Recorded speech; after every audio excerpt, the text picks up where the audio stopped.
E começo o programa falando sobre saúde, sobre o assunto de saúde que eu já até destaquei aqui, que é a epilepsia, né?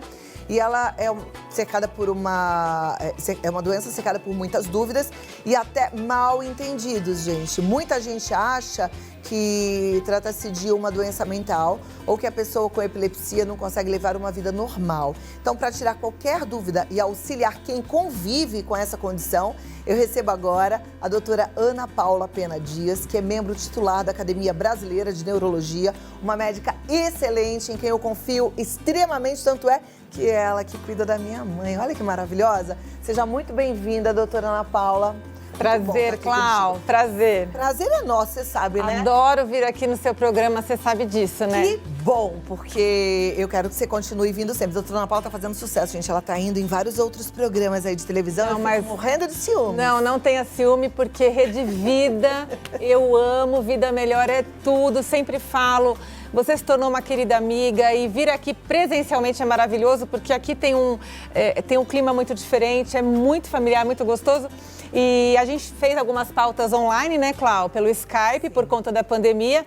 Então aqui estamos de volta presencialmente, é muito legal. Obrigada. Eu fico muito feliz. Volte sempre, tá? Eu tô brincando de ciúmes, mas eu quero mais é que você divulgue todo esse seu conhecimento pro mundo todo, porque eu gosto de médico assim. Primeiro que é a excelência em pessoa, porque ela não para de estudar e é comprometida com os pacientes. E segundo, que é uma médica que entende que a gente tem algumas dificuldades de informação e de acesso a uma boa medicina pelo país todo, né? Então, essas informações que a gente traz aqui, elas são muito pertinentes, porque, como eu estava dizendo, tem tanto mal entendido em relação à epilepsia, a gente precisa quebrar esse paradigma, né, para ajudar as pessoas que têm. Exato, Clau. A epilepsia é uma doença extremamente comum e que a gente fala muito pouco, né? Recentemente, a Organização Mundial de Saúde, ela definiu a epilepsia como um problema de saúde pública, tá? Porque justamente é uma doença que afeta cerca de 70 milhões de pessoas no mundo todo. Então, assim, é um impacto muito grande, é um impacto econômico, é um impacto social, a vida das pessoas que têm epilepsia e dos seus familiares, muitas vezes, pessoas que têm epilepsia que não têm acesso a um sistema de saúde, né? Porque a epilepsia, Cláudia, ela é uma doença que é tratável, né? Cerca de 70% das pessoas vão ficar em remissão das crises, vão ter uma vida completamente normal, tá? Só que, assim como 70% vai ter esse sucesso, digamos assim, 70% também não chega a ter diagnóstico e tratamento adequado, tá? 2% da população brasileira é acometida de epilepsia. Olha, é um número grande, né? É um número super grande e a gente fala muito pouco, né? Epilepsia tem uma coisa, como você falou no início, muito pertinente de... Será que é um transtorno mental, né? Será que é um piripaque, né? Antigamente, há muitos anos atrás... tinha uma relação aí, algumas pessoas achavam que quem estava tendo um ataque epilético podia estar sendo possuído, uma possessão demoníaca, então tinha ali uma coisa religiosa envolvida, espiritual, e não tem nada disso, né? O que é epilepsia? Epilepsia, na verdade, pessoal, é uma descarga elétrica anormal do cérebro. Tá? Nós temos entre os bilhares de neurônios que temos no cérebro, nós temos conexões, nós temos sinapses, né? E essas conexões, elas têm que estar sempre ali no passo síncrono, tem que estar como uma dança, uma coreografia ali muito bem arquitetada. E, eventualmente, um local do cérebro dispara de uma forma errada, digamos assim, tá? E esse disparo errado é que, se ele for num tamanho X, ele vai causar ali uma crise epilética, tá? Que pode ser, Cláudia, uma crise epilética que a gente chama de focal ou pequenininha, vamos dizer assim, né? Então, por exemplo, vou te dar um exemplo de crise epilética focal. O paciente só tem alteração visual ou só tem alteração, por exemplo, de sensibilidade. Então, por exemplo, metade do corpo está formigando ou só um braço está tremendo ou o paciente, de repente, só tem uma certa ausência, perde o contato e fica ali com os olhos parados, tá? Ou tem uma certa dificuldade de linguagem, então travou ali, não consegue achar a palavra. Isso pode ser crise epilética. não só aquela crise epilética que a gente está acostumado, né, a falar, que seria a crise epilética generalizada ou crise convulsiva, que é aquela que a pessoa cai ao solo, tem os abalos ali, tônico-clônicos, geralmente hipersalivação, então junta muita saliva. Paciente tem liberação esfincteriana, então faz xixi, faz cocô na roupa, então acaba sendo uma cena mais dramática, digamos assim, né? Então saber que não só aquilo é epilepsia, né? Porque ali fica um pouco mais fácil de diagnosticar. Então quando você tem aquele evento epilético, geralmente a pessoa vai buscar então ajuda médica, pronto atendimento e tal. Agora a crise epilética focal, muitas pessoas ficam anos e anos e anos sem tratamento. E vamos lá, como é que a gente chega ao diagnóstico se ela não é desse jeito que a gente conhece? Que é essa crise epilética focal. Focal, isso. Na verdade, o diagnóstico, ele passa antes dos exames, né? Porque os exames da epilepsia, eles podem ser normais. Eletroencefalo, ressonância, que são os principais exames, né? Ou vídeo EEG, que é de 24 horas, eles podem ser todos normais e ainda assim ser epilepsia. O diagnóstico, ele é principalmente clínico. Então, é uma boa história e é uma boa expertise de um neurologista, tá? Olha lá, tá vendo a importância da gente estar bem cercada de bons médicos? Então, tudo que você achar que tá esquisito, um sintoma neurológico estranho, procura o neurologista. Vamos tentar entender as causas, né? As causas, elas podem ser variadas ou tem uma única causa, doutora? As causas podem ser, né? Eu posso ter, então, uma epilepsia sem causa definida, que é aquilo que a gente chama de idiopática. Então, o meu cérebro já nasceu com essa predisposição. É mais ou menos como a enxaqueca, a cefaleia que eu venho aqui às vezes falar para vocês. Então, a pessoa já nasce com essa predisposição, então seria a idiopática. Ou eu tenho uma epilepsia secundária a algumas causas, alguns machucados no cérebro. Por exemplo, se eu tive uma meningite, uma encefalite, eu posso desenvolver uma epilepsia depois. Se eu tiver um AVC, depois eu posso ter uma epilepsia ou uma crise epilética secundária. Se eu tiver um tumor cerebral, se eu tiver, enfim, um cisto, se eu tiver a neurocisticercose, né, que o pessoal fala, comeu carne de porco, né, tem o bichinho da carne de porco na cabeça, que são calcificações. Não é a carne de porco que dá isso, tá? A calcificação acontece, a cisticercose, quando a gente come verduras mal cozidas, mal lavadas, aí sim que tem a doencinha da cisticercose, tá? Então, são várias causas que podem dar a epilepsia secundária. E uma vez que a pessoa teve uma crise, ela vai ter sempre ou ela pode ter um episódio na vida? Então, é importante a tua pergunta, Cláudia, porque assim, uma crise epilética não significa epilepsia, tá? Para eu ter epilepsia, então eu posso ter uma crise epilética única por várias razões. Por exemplo, eu sou um diabético, eu tive uma hipoglicemia ou uma hiperglicemia, eu posso ter uma crise epilética. Eventualmente, eu estou tomando uma medicação, estou tomando um remédio, como o que aconteceu. Eu tive uma crise epilética no ar. Quem me acompanha deve lembrar. Em 2018, aquilo que eu tive foi uma crise epilética, né? Exato. Por conta do medicamento. Exato, assim, o que aconteceu com você, né? Foi uma ocorrência ali que acabou sendo super grave depois, né, Cláudia? Mas era uma medicação que você tinha tomado, né? E aí o teu organismo reagiu daquela forma de causar uma crise epilética, mas não por isso você tem epilepsia, entende?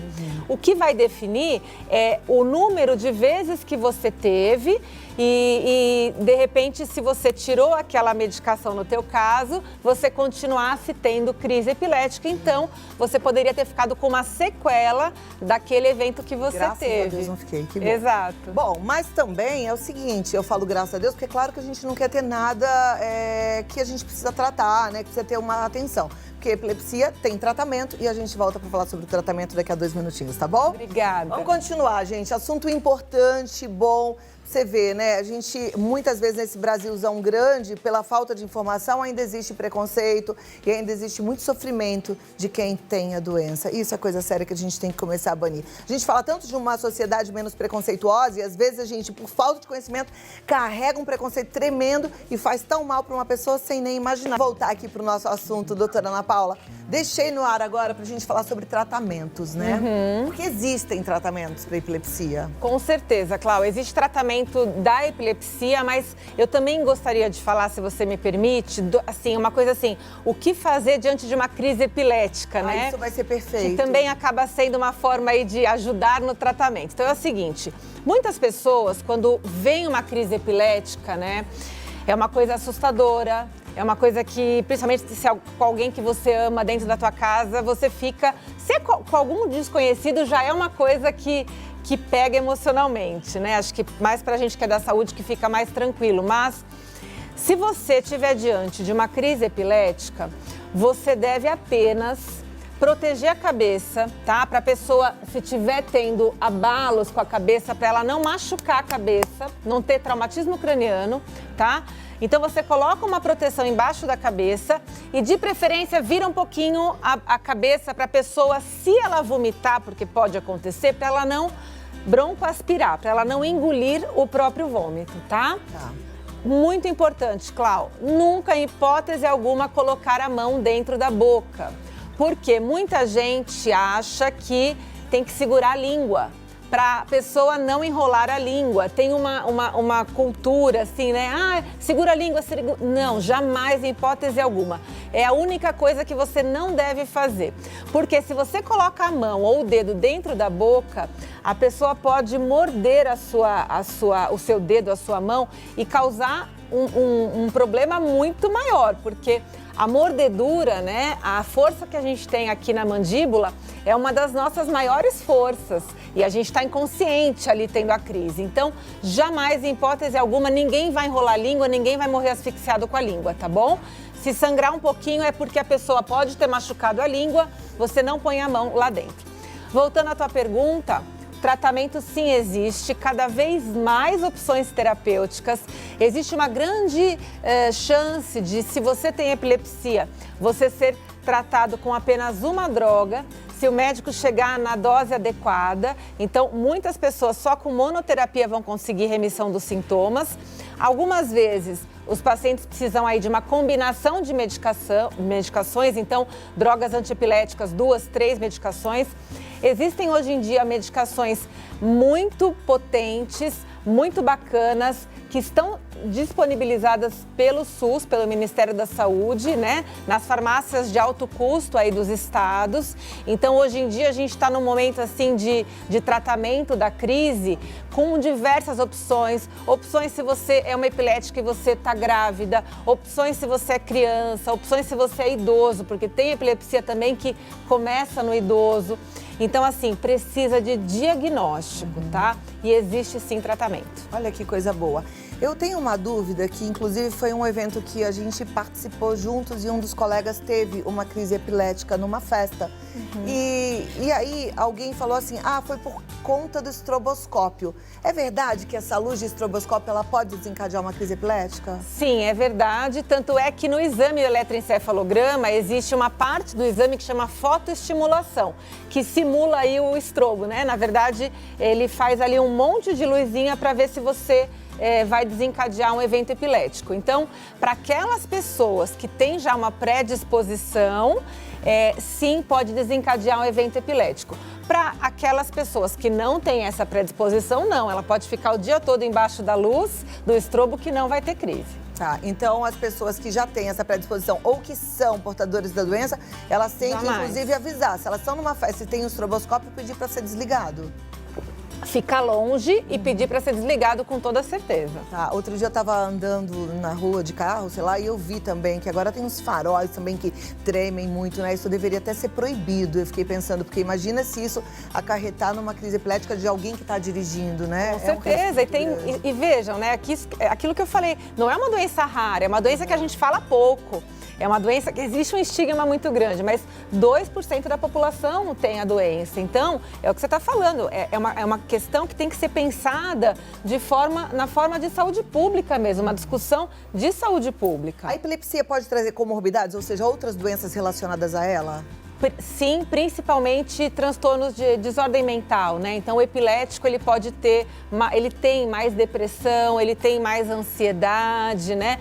Principalmente por aquilo que a doença acaba gerando como consequência, né? A pessoa acaba se sentindo excluída das situações. Por isso que é tão importante a gente falar e quebrar esse estigma da epilepsia. As crises epiléticas, elas podem deixar sequelas? Segura, você responde já, tá bom? Porque essa é uma dúvida, né? Não só, como a doutora falou ainda há pouco, para proteger a cabeça, para evitar o traumatismo craniano, mas às vezes a gente fica pensando, será que vai ficar tudo bem depois que passar tudo isso? Vamos tentar aprender já. E se você pegou o assunto agora, estamos falando sobre epilepsia, o número é muito grande, muita gente tem epilepsia, uma doença que a gente precisa diagnosticar e existe tratamento, tá bom? E a gente precisa mais do que nunca quebrar esse preconceito, para a gente poder olhar para quem tem a doença com respeito, com carinho, com amor e saber o que fazer na hora de uma crise. Então, se você lembrou de alguém que também tem, já dá uma ligadinha, já avisa que o assunto volta já. E, inclusive, se você tiver alguma pergunta, pode enviar no 119 50 45 18 40. Doutora Ana Paula Pena, que é neurologista maravilhosa, vai responder a sua dúvida. 2 minutinhos. Vou estar aqui com a doutora Ana Paula Pena. Doutora, eu deixei a pergunta no ar, né? Pode dar alguma sequela uma crise epilética? Olha, Clau, em geral, a gente pode falar que não, tá? Que a pessoa com crise epilética vai passar a ter uma vida normal, tá bom? Agora, existem crises epiléticas, principalmente aquelas da infância, né, que afetam o desenvolvimento da criança. Então, o bebezinho que começa a ter crise epilética, que sim pode afetar o desenvolvimento e acaba deixando sequelas, na verdade, pela quantidade de crise e porque são epilepsias generalizadas, tá? Mas a epilepsia, na maior porcentagem das vezes, não vai deixar sequela nenhuma. É uma doença de fundo genético ou tem alguma hereditariedade? Não. Hereditariedade? Olha, até pode existir, tem alguns estudos sobre a influência genética e tal, mas para a gente falar assim, a grosso modo, a epilepsia, ela é uma ocorrência ali daquele indivíduo, tá? Ela não tem característica genética e ela, como a gente falou assim, né? Você perguntou se deixa sequela. A epilepsia, ela é uma doença crônica, mas ela é uma doença com eventos que são transitórios, tá? Então, você começa a ter crise epilética e essa crise, ela vai regredir, tá? O risco acontece quando acaba tendo uma crise depois da outra, assim, sabe? O paciente não recupera a consciência e tem uma seguida da outra. Aí eu posso estar diante de um quadro mais grave, que se chama estado de mal epilético ou convulsivo, que aí tem que procurar um pronto-socorro, uma emergência, o mais rápido possível. Eu já tenho várias perguntas de telespectadores, mas eu sou curiosa e ainda tenho mais uma dúvida. Segura aí, gente, que eu já vou passar para as perguntas de vocês. Eu me lembro muito de um remedinho que todo mundo que tinha epilepsia tomava, que era o Gardenal, né? Gardenal. O Gardenal, não, Gardenal. O Gardenal. Esses remédios que tratam a epilepsia, eles podem causar outros problemas? Por exemplo, a gente sabe que os ansiolíticos, o benzodiazepínicos, eles causam um pouco de perda de memória. Remédios que são para controle de epilepsia, eles causam alguns outros problemas? O Gardenal, né, o fenobarbital tem isso mesmo. Às vezes a gente usa em algumas situações e o paciente fala, mas Gardenal, eu não sou louco, né? Então, olha que engraçado, é um antiepilético, a pessoa já responde que não é louca, né? Não tem nada a ver. Mas, enfim, o fenobarbital, assim como outros tantos antiepiléticos, eles podem causar problemas físicos, né? Eles podem causar problemas, por exemplo, no fígado, no rim, eles podem causar baixa de glóbulos brancos, baixa de sódio, no caso da carbamazepina. Mas, se a gente pensar em declínio cognitivo, assim como os benzodiazepínicos, não. São drogas que você pode perfeitamente usar uma vida toda, desde que você faça um monitoramento com o seu neurologista, com o seu médico, com exames periódicos, tá? Então, são medicações seguras. Perfeito. É engraçado você falar dessa coisa do Gardenal. Gardenal, que me lembrou da forma errônea que as pessoas enxergam, né? Tem até mais velhos, claro, pessoas que têm esse apelido, porque é o doidão da turma, é o Gardenal, né? Que na verdade você veja bem, gente, olha o preconceito louco instalado aí na sociedade.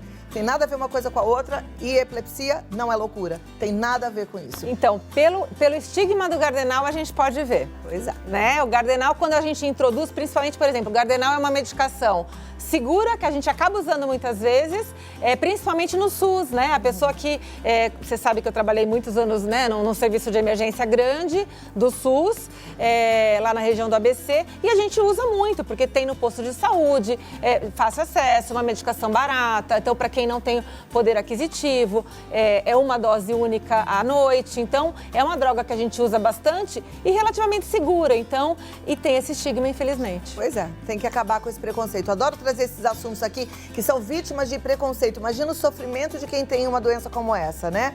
Vamos lá, a primeira pergunta do nosso telespectador.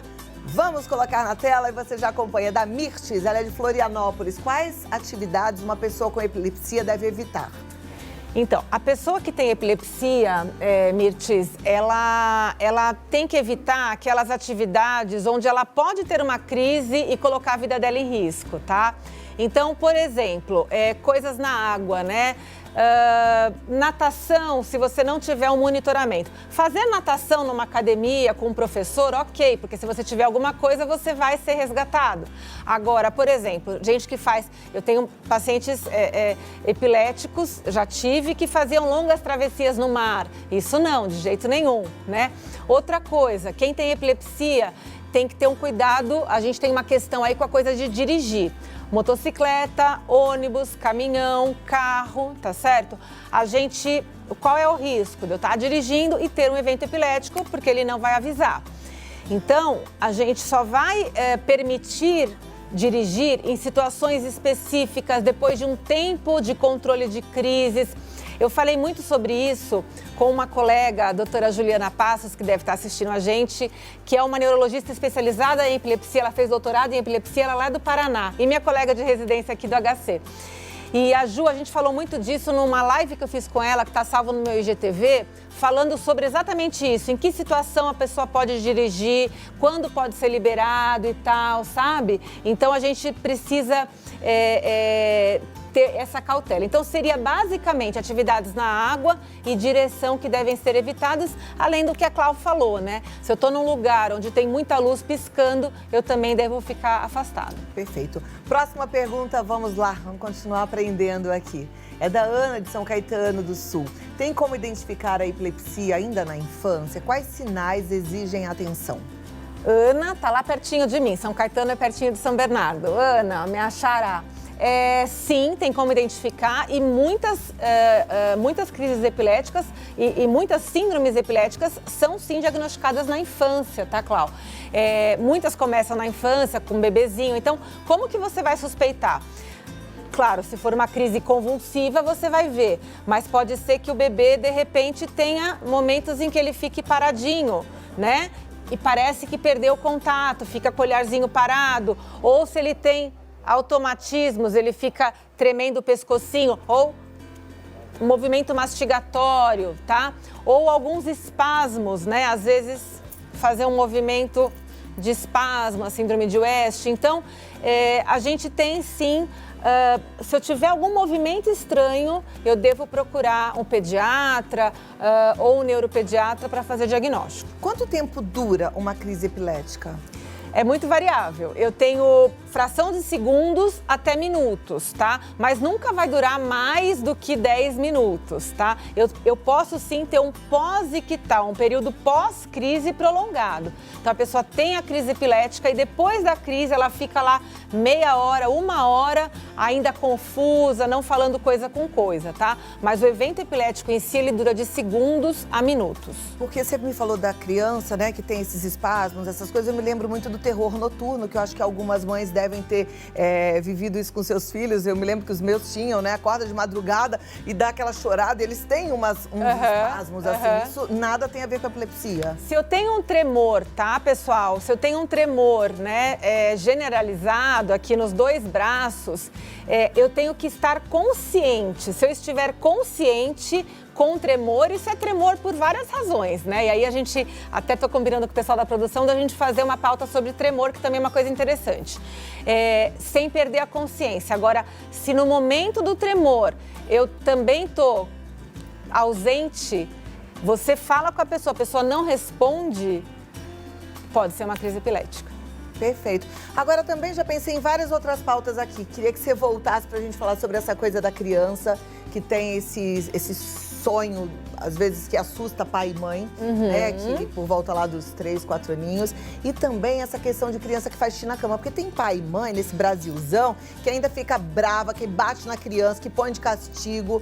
E isso não pode, mas a gente vai entender o que é que acontece. Porque tem criança que não consegue ter esse controle e faz xixi na cama até 12, às vezes até adulto. Com certeza. Vamos falar sobre esse assunto Vamos também, falar em com breve? certeza, Clau. E aí, para quem ficou com mais dúvida, quer saber mais sobre epilepsia, tá, Clau? Eu queria deixar aqui uma dica. Tem um canal no YouTube que eu gosto bastante, que é da Ju, essa minha amiga, que chama Falando sobre Epilepsia. E ela faz pequenas animações explicando passo a passo tudo sobre epilepsia. Então, convido você a conferir lá no YouTube dela. É o canal dela? Falando sobre epilepsia. Falando sobre epilepsia. E também, gente, a doutora Ana Paula Pena falou do IGTV dela, que tem esse bate-papo com a doutora Juliana. Mas entra lá no IGTV, porque tem vários outros assuntos de lives maravilhosas que ela fez. Inclusive com você. Inclusive, né? A gente já falou sobre vários assuntos, sobre memória, sobre dor de cabeça. E ela tem um conteúdo muito rico. Eu digo que a gente tem que estar cercado de gente que acrescenta na nossa vida. Doutora Ana Paula Pena acrescenta nas nossas vidas. Ela tá lá no DRA Ana Paula Pena. Inclusive, se você estiver em qualquer outra parte do país, ela tá no ABC, ela hoje tá aqui em São Paulo comigo, mas eu falei no comecinho do programa, ela atende a minha mãe que mora no Rio de Janeiro. Hoje, a gente consegue ter esse atendimento mesmo que distante. Então, entre em contato para você ser bem atendido, tá? DRA Ana Paula Pena. E o site é o neuroanapaulapena.com.br. Um show de médica. Muito obrigada. Beijo para as meninas maravilhosas. E pro seu Ricardo, eu aguardo vocês em breve, que eu tô com muita saudade. Saudade tá bom? de vocês todos. Beijo Obrigada. na Carol, no Ricardo. Obrigada. Demais, né? Assunto importante. Você vê aqueles outros assuntos que eu falei que quero conversar. São assuntos que às vezes a gente acha assim, isso é tão simples, mas tem gente que não sabe, né, gente? E por falta de conhecimento, a gente tantas vezes é negligente com a gente mesmo, com o próximo, nos nossos relacionamentos. Por isso é que eu gosto aqui de falar sempre de informações que fazem parte do nosso dia a dia, da nossa rotina. Como, por exemplo, a perda da cartilagem, que faz tão mal para as nossas articulações. Você já parou para pensar nisso? Aquela dor que você tem subindo uma escada, às vezes de fazer um trabalho, pode ser desgaste das cartilagens das articulações.